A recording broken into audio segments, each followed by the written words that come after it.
Some fighters just barely have haters. What better way to kick off a list of universally loved mixed martial artists than with one of the longest-serving talents in UFC history?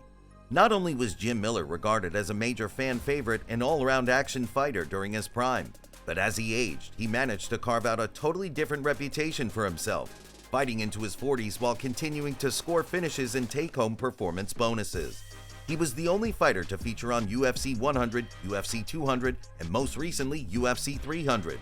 And though he did come up short last time around, he's still 5-2 in his last 7 bouts, with all wins coming by finish, which is a pretty wild record for a 40-year-old lightweight. How could we not give a mention to Stephen Wonderboy Thompson, an electric kickboxer who has singled himself out for probably being the single nicest person in the sport of mixed martial arts? But it's not just his personality that gets him a spot on this video. When he's on form, Wonderboy is very capable of putting on striking masterclasses that thrill any hardcore fans of the sport. Sure, he doesn't get many KOs these days, but his early finishes of Robert Whittaker, Johnny Hendricks, Jake Ellenberger, and in particular Dan Stitkin were classic examples of just how high level this guy is. And the fact that he still competed at a top 15 level to this day in his 40s says it all. Robert Whittaker is one of the most relatable dudes in the sport of MMA. He rarely talks trash, and if he does have genuine beef with his opponent, there's usually a good reason for it.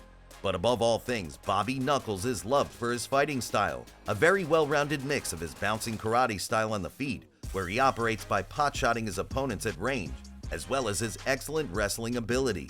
Whittaker has had classic performances against Yoel Romero, Derek Brunson, Jacare Souza, and a host of other middleweight elites. And to this day, despite losing to Dricus du Plessis in a shocking upset, Whittaker rebounded by beating Paulo Costa soundly over 3 rounds. When Whittaker fights, it's very rare to see fans who actually want him to lose. A future Hall of Famer, of that there can be no doubt. Remember, if you're enjoying this content, be sure to leave a like and a comment before subscribing to the channel so you don't miss a single upload. While we're on the subject of fighters who managed to reinvent themselves after moving up in weight, Dustin Poirier is right up there with Bobby Knuckles when it comes to finding his true form after ending a tough weight cut. Once a decent top 10 featherweight, Poirier became a staple at 155 pounds, thrilling fans time and time again with one of the deepest resumes the division has ever seen. And he wasn't just beating the finest lightweights around, he was also engaging in instant classic after instant classic.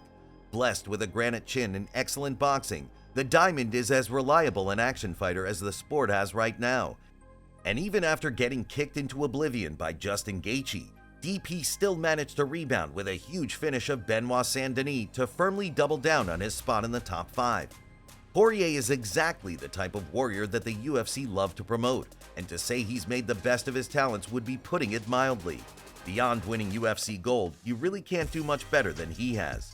Yuri Prochazka is the type of wild man that should not be able to exist in a division as dangerous as light heavyweight. And yet, whenever this man fights, his ability to show absolutely no regard for his own safety in the pursuit of the finish is so insane that it's admirable.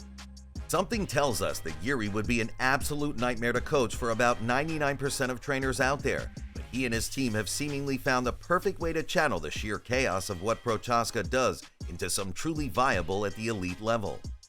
And the way he manages to leave the fans satisfied with the bout, win or lose, is a testament to his status as one of the most exciting fighters of all time.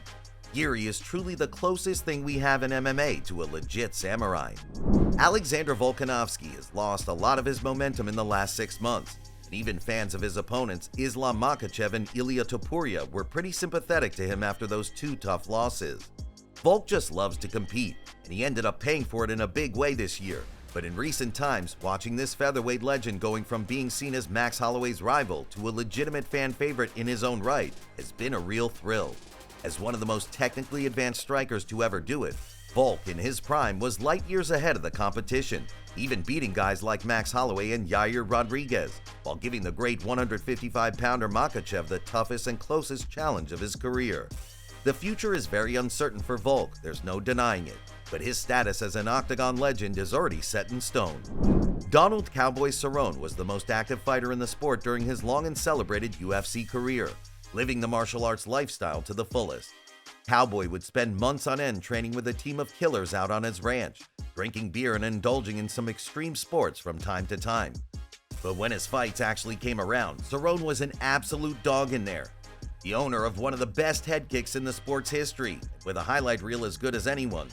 Cowboy was revered by the fans, respected by his contemporaries, and was always the source of a good interview for the media.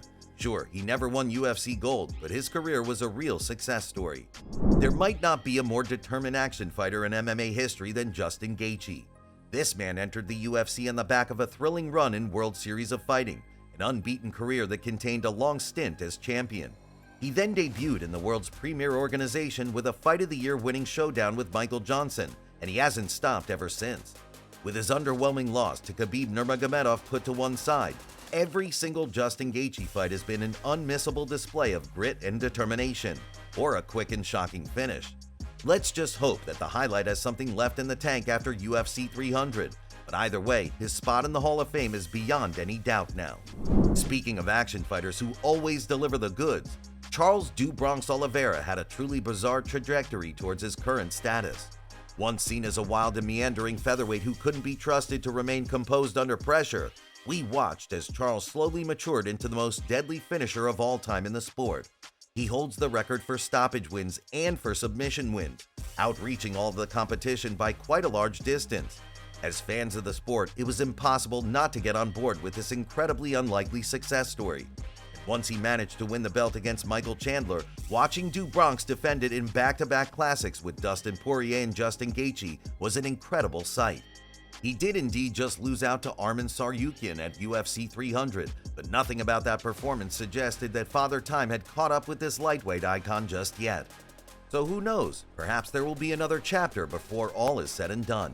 And finally, if there was any doubt over who the most beloved fighter in MMA was before UFC 300, then that insane performance by Max Holloway to win the BMF title surely put it all beyond any doubt. That was the type of special showcase that Holloway has made a habit of in his career. Whether he's pointing at the floor and demanding that his opponent stand and bang, or telling the commentary team that he's the finest boxer in MMA mid-fight against Calvin Kattar, Holloway is not only a showman and a fan favorite, but he's also a proven elite, a former champion with multiple title defenses and a fighting style that still holds up as one of the most electric in the sport. And to cap it all off, Max is one of the nicest dudes in the sport, period. The best truly is blessed in this case, it seems. He's probably the most universally loved fighter competing today.